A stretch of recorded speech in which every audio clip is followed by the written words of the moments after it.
حدیث کے بارے میں کچھ اسکالرس کا خیال ہے کہ یہ رسول اللہ صلی اللہ علیہ وسلم کی جو تھی وہی خواب میں تھی. کچھ کا خیال ہے کہ یہ جو موقع ابن عباس سے مروی ہے یہ معراج کے موقع کا بات ہے کہ جب اللہ تعالیٰ نے معراج کا سفر رسول اللہ صلی اللہ علیہ وسلم کو کرایا اس موقع پر آپ کو یہ دکھایا گیا. تو دونوں اوپینینز موجود ہیں. تو اللہ کے رسول صلی اللہ علیہ وسلم نے کہا کہ مجھے تمام انسانیت کی گرینڈ گیدرنگ کو دکھایا گیا، یعنی روز محشر کا دن جو تھا وہ رسول اللہ کو دکھایا گیا. اور آپ کو معلوم ہے کہ واقعہ معراج جو ہے اس میں رسول اللہ کو نہ صرف ساتوں آسمان کا سفر کرایا گیا تھا بلکہ آپ کو جنت اور دوزخ کے بارے میں بھی انفارمیشن اور جنتیوں اور دوزخیوں کے بارے میں بھی جو ان کی کریکٹرسٹکس ہیں وہ بھی بتا دی گئی تھیں، تاکہ آپ زمین پر جا کے اپنی امت کو یہ بات بتا دیں کہ کون کون سے احکامات ایسے ہیں جن پر عمل نہ کر کے انسان جو ہے وہ اپنے آپ کو جنت سے محروم کر لیتا ہے، اور کون سے احکامات ایسے ہیں جن پر چل کے جبکہ اللہ نے منع کیا ہے انسان اپنے آپ کو جہنم کا مستحق بنا لیتا ہے. تو رسول اللہ کہتے ہیں کہ میں نے انبیاء کو اور انسانیت کو کھڑے ہوئے دیکھا، اور رسول اللہ کہتے ہیں کہ میں نے دیکھا کہ ہر نبی کے ساتھ اس کے فالوورز ہیں. اور جو حدیث کے الفاظ آتے ہیں اس میں آتا ہے کہ زیادہ تر انبیاء کے ساتھ، میجورٹی انبیاء کے ساتھ جو ان کے فالوورز تھے ان کی تعداد 10 سے کم تھی. کہتے ہیں کسی کے ساتھ جو فالوور تھے وہ 3 تھے، کسی کے ساتھ فالوور 4 تھے، کسی کے ساتھ 5 تھے، کسی کے ساتھ 9 تھے، میکسیمم 10 فالوورز تھے. اور کوئی ایسے بھی انبیاء تھے جن کو فالو کرنے والے کوئی بھی نہیں تھے. تو یہ جو بھی نمبر آف لوگ اللہ تعالیٰ کے رسول نے اپنے انبیاء کے ساتھ دیکھے جو ان کے فالوورز تھے، ان کے علاوہ رسول اللہ کہتے ہیں باقی ساری اس نبی کی قوم جہنم میں گرا دی گئی. جیسے جس نبی کے لیے آتا ہے کہ رسول اللہ کہتے ہیں میں نے ان کو دیکھا ان کے ساتھ کوئی فالوور نہیں تھا، ان کی پوری قوم کو جہنم میں گرا دیا گیا. وہ اکیلے جو تھے وہ تنہا کھڑے ہوئے تھے اس لیے کہ انہوں نے اپنی رسول کی بات نہیں مانی تھی. پھر اللہ کے رسول صلی اللہ علیہ وسلم کہتے ہیں کہ مجھے اپنی امت کو دکھایا گیا. یعنی کس کو دکھایا گیا؟ مسلمان امت کو دکھایا گیا.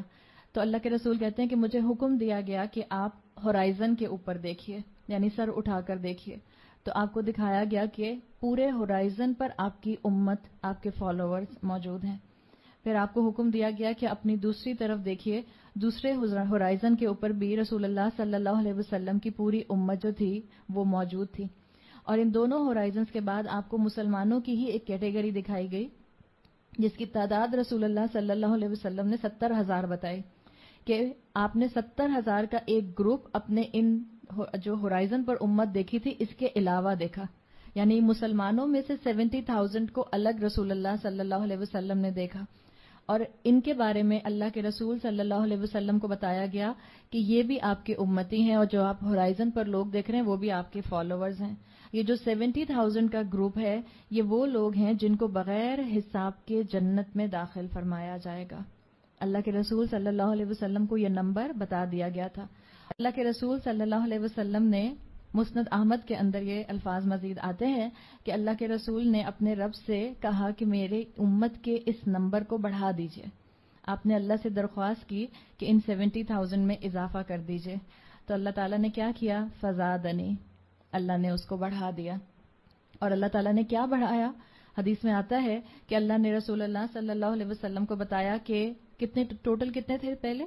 70,000. اللہ تعالیٰ نے کہا ہر ایک کے ساتھ، ہر 1,000 کے ساتھ مزید 70,000 ہوں گے. یعنی ہر 1,000 کے ساتھ تو تقریباً 4 ملین کا فگر بن جائے گا، 4,900,000 کا. تو اللہ تعالیٰ نے حکم دیا کہ ٹھیک ہے ہر 1,000 کے ساتھ مزید 70,000 ہوں گے جن کو بغیر مشکل کے جنت میں داخل کیا جائے گا. اور ان کے لیے اللہ تعالیٰ نے کہا کہ یہ امن سے اپنی قبروں سے نکلیں گے، فرشتے ان کے لیے سواریاں تیار کیے ہوئے ہوں گے، یعنی ان کو محنت نہیں کرنی پڑے گی. فرشتے ان کے لیے سواریاں تیار کیے ہوں گے اور ان کو امن کے ساتھ جو ہے وہ پہنچا دیا جائے گا جنت کے اندر. رسول اللہ صلی اللہ علیہ وسلم کہتے ہیں ابھی اللہ تعالیٰ نے میری درخواست کے اوپر بات مکمل نہیں کی. اس کے بعد اللہ تعالیٰ نے فرمایا، رسول اللہ نے فرمایا، اللہ نے کہا وَثَلَاثُ حَثَيَاتٍ مِّنْ حَثَيَاتِ رَبِّ 3 handsful from the handful of my Lord. یعنی مزید اللہ نے کہا کہ اللہ اپنے ہاتھوں میں سے 3 اور ہاتھ بھر بھر کے دے گا. اب اللہ کا ہاتھ بھرنا کیا ہے؟ اس کے بعد رسول اللہ صلی اللہ علیہ وسلم نے اس حدیث کو مزید ایکسپلین نہیں کیا، آپ نے خاموشی فرمائی. یعنی ہم خود سمجھ سکتے ہیں کہ اللہ اپنی رحمت سے اس امت کے ٹوٹے پھوٹے اعمال کرنے والوں کو، کوشش کرنے والوں کو، یاد رکھیں جو کوشش کرتا ہے اور جو ایک دفعہ اس راستے پہ آ گیا، کوشش کرتا ہے پھر پاؤں پھسل جاتا ہے، کوشش کرتا ہے پھر گر جاتا ہے، کوشش کرتا ہے 10 قدم آگے جاتا ہے، ایک فرنٹ سے بیک لیش آتا ہے اور اس کے بعد 4 قدم اور پیچھے جاتا ہے، وہ پھر کھڑا ہوتا ہے اور پھر کوشش کرتا ہے، پھر آگے جاتا ہے. یاد رکھیں اللہ کو ایسے لوگوں پر بہت پیار آتا ہے. اللہ تعالیٰ ایسے بندوں کی توبہ کو دل سے قبول کرتے ہیں. کیوں؟ اس لیے کہ اللہ جانتے ہیں کہ یہ بندہ میرا کوشش کر رہا ہے، اس نے زندگی میں مجھ سے امید نہیں چھوڑی، اس نے زندگی میں اپنے آپ کو نیکیوں سے دور نہیں کر لیا پرماننٹ بیسس پر. بخاری کی حدیث میں الفاظ آتے ہیں، رسول اللہ صلی اللہ علیہ وسلم نے فرمایا، یدخل الجنۃ من امتی 70,000 بغیر حساب. اللہ تعالیٰ میری امت میں سے 70,000 کو بغیر حساب کے جنت میں داخل فرمائے گا. ہم الذین، ان میں وہ لوگ ہوں گے، اور پھر آپ نے 3 ان کی صفات بتائیں، لا یسترقون ولا یتطیرون وعلی ربہم یتوکلون. 70,000 لوگوں کی خوبیاں کیا ہوں گی؟ یسترقون، اللہ کے رسول صلی اللہ علیہ وسلم نے کہا کہ یہ کسی سے دم یا رقیہ نہیں کرائیں گے. دوسرا آپ نے کہا وَيَتَطَيَّرُونَ، یہ بیڈ اومنز نہیں لیں گے. بیڈ اومنز کا مطلب کسی نمبر کو ان لکی نہیں سمجھیں گے، کسی رنگ کو مثال کے طور پر ان لکی نہیں سمجھیں گے، کسی اوکیزن کو، کسی دن کو منحوس نہیں سمجھیں گے، کسی مہینے کو منحوس نہیں سمجھیں گے. اور ہم مسلمانوں کا کیا کہنا کہ ہم سفر کے مہینے کو منحوس سمجھتے ہیں. ہمارے ہاں یہ کلچر بہت عام ہے.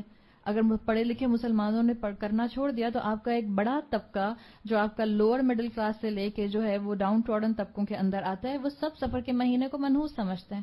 اس کا بیک گراؤنڈ الگ ہے، اس وقت یقیناً وقت نہیں ہے کہ ہم اس کے اوپر تفصیل سے بات کریں، لیکن یہ دور جاہلیت کی ہی امینڈمنٹس تھے جو یہاں تک پہنچے اور مسلمان اب تک اس کو کرتے ہیں. دور جاہلیت کے ریمننٹس ہیں جو یہاں تک آ رہے ہیں. دور جاہلیت میں عرب کے معاشرے میں سفر کا مہینہ جو تھا، سفر اصل میں صفر سے بنا ہے. صفر سے، صفر کس کو کہتے ہیں اردو میں؟ زیرو. اس لیے آپ نے اکثر سنا ہوگا کہ بعض لوگ سفر کے مہینے کو خالی کا مہینہ کہتے ہیں. سنا ہے کبھی؟ اپنی ماسیوں سے پوچھے گا، آپ کو بتائیں گے. سفر کے مہینے کو خالی کا مہینہ کہتے ہیں. وہ خالی کا مہینہ کیوں کہتے ہیں؟ اس لیے کہ وہ جو دور جاہلیت کے عرب تھے وہ اس مہینے میں لوٹ مار کے لیے نکل جایا کرتے تھے، کیونکہ اس سے آگے پیچھے جو تھے وہ حرمت والے مہینے ہوتے تھے، اس میں وہ لوٹ مار نہیں کر سکتے تھے. تو سفر کے مہینے میں وہ لوٹ مار کے لیے نکلا کرتے تھے. جب لوٹ مار کے لیے مرد نکلا کرتے تھے تو گھر خالی ہو جایا کرتے تھے، ایک وجہ یہ تھی. دوسرا، جب گھر خالی ہوتے تھے اور لوٹ مار کے لیے نکلتے تھے، جنگ و جدال کے لیے نکلتے تھے، تو جنگ و جدال میں تو قتل بھی ہوتے، تو لوگ مرتے بہت زیادہ تھے. جب لڑائیاں ہوتی تھیں آپس میں، ڈاکو بن کے لوٹا کرتے تھے، اس برابر سے مقابلہ ہوتا تھا، تو لوگوں کا انتقال ہوا کرتا تھا.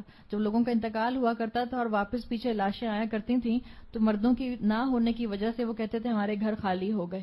یہ اب تب سے چلا آ رہا ہے سفر کا مہینہ، جس کے اوپر نحوس ہونے کا، منحوس ہونے کا ٹائٹل لگا ہوا ہے. اللہ کے رسول صلی اللہ علیہ وسلم نے اس حدیث کے اندر یہ بات واضح کر دی کہ ان 70,000 میں وہ لوگ شامل ہوں گے جنہوں نے کبھی بیڈ اومنز نہیں لیے ہوں گے، جو تہمت جو ہیں وہ سپرسٹیشنز لینے والے نہیں ہوں گے، جن کے اندر وہم جو ہے وہ نہیں ہوگا، توہم پرستی جن کے اندر نہیں ہوگی، جو کسی وقت کو انلکی یا کسی رنگ کو انلکی یا کسی پتھر کو انلکی نہیں سمجھیں گے. پتھروں کو بھی اپنے لیے انلکی سمجھنا یہ بیڈ اومنز لینے کے برابر ہے. خواتین کہتی ہیں ہمیں فیروزہ سوٹ نہیں کرتا. فیروزہ سوٹ نہیں کرتا. کبھی کسی خاتون کو آپ نے یہ کہتے ہوئے سنا کہ مجھے ڈائمنڈ سوٹ نہیں کرتا؟ ڈائمنڈ بھی تو پتھر ہے. ڈائمنڈ کیا ہے؟ کبھی کوئی خاتون آپ کو یہ نہیں کہتی ہوئی ملیں گی مجھے ڈائمنڈ سوٹ نہیں کرتا، مجھے گولڈ سوٹ نہیں کرتا. کوئی خاتون آپ کو نہیں ملیں گی اس میٹل کو، گولڈ کو کہتے ہوئے مجھے جو ہے وہ گولڈ سوٹ نہیں کرتا، لہٰذا میری شادی کے موقع پہ میرے سسرال والے مجھے امیٹیشن دے دیں. کوئی بھی عورت آپ کو یہ کہتی ہوئی نہیں ملتی. یہ سب اصل میں پیچھے سے روٹس میں، کلچر میں وہ پیگن ریلیجن، وہ دور جاہلیت ہوتا ہے. تو یاد رکھیں اگر آج کی زندگی میں رہتے ہوئے بھی ہم کسی دن کو، ہم کسی نمبر کو، ہم کسی وقت کو، ہم کسی مہینے کو، ہم کسی رنگ کو اگر منحوس سمجھتے ہیں تو یاد رکھیں اس کی جڑ کے اندر کہیں نہ کہیں شرک موجود ہے. اور شرک اتنی ہی باریکی سے پینیٹریٹ کرتا ہے. ہم کہتے ہیں نہیں ہم تو شرک نہیں کرتے. اللہ کے رسول صلی اللہ علیہ وسلم نے کہا تھا شرک کو پہچاننا بہت مشکل ہے. اس کو صرف وہ پہچان سکتا ہے جس کے دل کے اندر ایمان کا فرقان فٹ ہوگا، ایمان کا کرائٹیرین فٹ ہوگا، جو ایمان اپنے دل میں بھرپور رکھے گا. اور اللہ کے رسول نے مثال دی تھی کہ شرک کی مثال کیسے ہے. کہا اندھیری رات، پچ ڈارک، اور کالا پہاڑ، اور کالے پہاڑ کے اوپر کالی چینٹی. نظر آئے گی کسی کو؟ نہیں نظر آ سکتی نا. اللہ کے رسول نے کہا تھا شرک بھی اتنی ہی سوئفٹلی زندگیوں کے اندر پینیٹریٹ کرتا ہے. تو اتنا ہی زیادہ محتاط رہنے کی ضرورت ہے، اتنا ہی زیادہ اپنا پروٹیکشن کرنے کی ضرورت ہے، اتنا ہی زیادہ قرآن اور احادیث سے جڑنے کی ضرورت ہے تاکہ آپ اور میں اپنا بچاؤ شرک سے کر سکیں، اور پھر یہ شرک الٹیمیٹلی انسان کو بیڈ اومنس کی طرف لے کر جاتا ہے۔ تیسری چیز اللہ کے رسول صلی اللہ علیہ وسلم نے فرمائی وَعَلَىٰ رَبِّهِمْ يَتَوَكَّلُونَ، وہ اپنے اللہ پر پورا توکل کریں گے، پورا بھروسہ اللہ پر۔ ڈاکٹر اسرار ایک بات کہا کرتے تھے جو بہت ہی اپیلنگ بات لگتی ہے، وہ کہتے تھے کہ آپ کی جیب میں یا آپ کے اکاؤنٹ میں اتنا پیسہ ہو کہ آپ کو پتا ہو کہ آپ اپنی آگے آنے والی 50 سال زندگی کی ضروریات پوری کر سکتے ہیں، آپ کے پاس آپ بڑے آرام سے گھر خرید سکتے ہیں، گاڑی خرید سکتے ہیں، آپ اپنے بچوں کی ضروریات پوری کر سکتے ہیں، اور آپ کے پاس اتنا مال ہو کہ آپ کے پاس 50 سال زندگی آرام سے گزر جائے، تو کہتے ہیں اس کا مطلب ہے توکل اللہ پر نہیں ہے۔ توکل کس پر ہے؟ اس پیسے پر ہے۔ کہتے ہیں جیب میں پیسہ نہ ہو اور آپ کا پھر توکل اللہ پر ہو کہ جس اللہ نے مجھے پیدا کیا ہے اس نے کہا ہے کہ اللہ نے تو ایک رینگنے والے کیڑے کا بھی رزق اپنے ذمہ لیا ہے، تو میں تو اشرف المخلوقات ہوں، میرا رب مجھے تنہا نہیں چھوڑے گا۔ وہ اللہ جو مجھ سے 70 ماؤں سے بڑھ کر محبت کرتا ہے وہ مجھے تنہا نہیں چھوڑ سکتا، وہ مجھے رزق سے دور نہیں کر سکتا، جو میرے نصیب کا ہے وہ مجھے مل کر رہے گا۔ یہ توکل کا لفظ سننے میں تو بڑا آسان لگتا ہے لیکن پریکٹیکلٹی میں لانا اس کے لیے آپ کو بہت اسٹرانگ نروس چاہیے ہوتے ہیں۔ تو اللہ کے رسول صلی اللہ علیہ وسلم نے یہ 3 خوبیاں بتائیں کہ وہ کسی سے دم نہیں کرائیں گے، بیڈ اومنز نہیں لیں گے اور اللہ پر توکل کریں گے۔ بعض محدثین کہتے ہیں کہ یہ جو کسی سے دم نہیں کرائیں گے، رقیہ نہیں کرائیں گے، یہ اتنا جو جملہ ہے یہ شاید اس حدیث کے اندر ایڈیشن ہے۔ بعض اس کو کہتے ہیں کہ یہ ایڈیشن ہے، بعض کہتے ہیں کہ نہیں یہ اس کا حصہ ہے۔ جو اسکالرز بتاتے ہیں کہ نہیں یہ اس حدیث کا حصہ ہے وہ یہ کہتے ہیں کہ رقیہ کرنا یا دم کرنا منع نہیں ہے، کروانے کی بات ہو رہی ہے۔ انفیکٹ کروانا بھی گناہ نہیں ہے، یاد رکھیں، کسی سے رقیہ کروانا، کسی سے دم کرانا حرام نہیں ہے۔ مثال کے طور پر آپ کو اس کی مثال اسکالرز کیا دیتے ہیں کہ اللہ کے رسول صلی اللہ علیہ وسلم پر جادو ہوا تھا۔ لبید ابن عاصم تھا یہودی جس نے اپنی بہنوں کے ساتھ مل کر رسول اللہ صلی اللہ علیہ وسلم پر جادو کر دیا تھا۔ اللہ کے رسول نے خود کسی سے نہیں کہا کہ مجھ پر دم کر دو یا مجھ پر رقیہ کر دو، اللہ کے رسول نے کسی انسان سے نہیں کہا۔ اللہ تعالیٰ نے جبرائیل علیہ السلام کو بھیجا اور جبرائیل علیہ السلام نے آپ پر رقیہ کیا، جبرائیل علیہ السلام نے آپ پر سورہ فلق اور سورہ ناس کو پڑھ کر دم کیا۔ تو اس بیسس پر اسکالرز کہتے ہیں نمبر 1 اللہ کے رسول نے کیونکہ کسی سے رقیہ کرنے کا نہیں کہا، اسی لیے یہاں پر آتا ہے کہ یہ وہ لوگ ہوں گے کیونکہ ان کا توکل بہت زیادہ ہوگا اللہ پر، تو یہ خود ہی رقیہ کریں گے، خود رقیہ پڑھیں گے، اس لیے کہ ان کو پتا ہوگا کہ اللہ کے کلام میں شفا ہے، یہ خود پڑھیں گے۔ اور رسول اللہ نے طریقہ بتایا ہے کہ آپ سورت پڑھنے کے بعد، مسنون دعائیں پڑھنے کے بعد اپنے ہاتھ پر بلو کریں اتنا کہ آپ کا جو اسپٹ ہے ہلکا سا وہ آپ کے ہاتھوں پر آئے اور اپنے جسم پر پھیر لیجئے۔ تو ایک یہ لوگ جو ہیں خود دم کرنے والے ہوں گے، خود رقیہ کرنے والے ہوں گے، کسی سے کرائیں گے نہیں کیونکہ اللہ کے رسول نے کسی انسان سے مدد نہیں مانگی۔